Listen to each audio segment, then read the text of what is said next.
Siz 15-aprel qanday sana ekanligi haqida bilasizmi?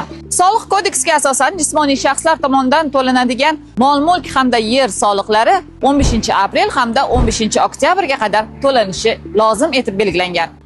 Shu bilan birga soliqlarni soliq mobil ilovasi orqali to'lash ham mumkin. Biz bugun hamyurtlarimizdan bu haqda qanchalik xabardor ekanliklarini bilmoqchimiz. Jismoniy shaxslar tomonidan to'lanadigan yer va mol-mulk soliqlarining to'lov muddati qachonligini bilasizmi? 11-aprelda bo'lsa kerak. 11-aprelgacha bo'lsa kerak. 15-aprelda 15-oktyabrgacha, oktyabrgacha. Har oyda to'lanadi bizda. Yilning aprel oyining 15-gacha и oktyabr oyining 15-gacha hisoblanadi. Мы платим 2 раза в год. Вот сначала первую половину платим, и вторая половина, потом уже вот в октябре месяце мы платим. Налог за землю, за имущество, да. 15-oktyabrgacha to'lanadi. Yo'q, bilmayman. Yilni boshida va yilni oxirida bo'lsa kerak.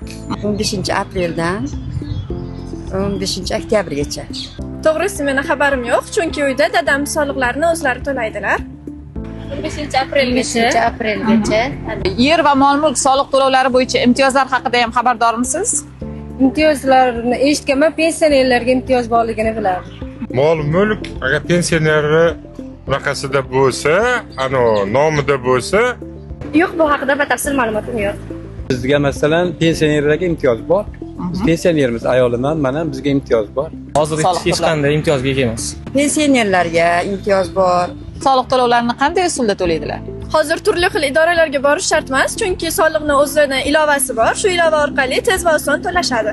Ilova orqali to'lash ham yana ham osonroq, qulayroq bo'lib qoldi. Plastik karta orqali.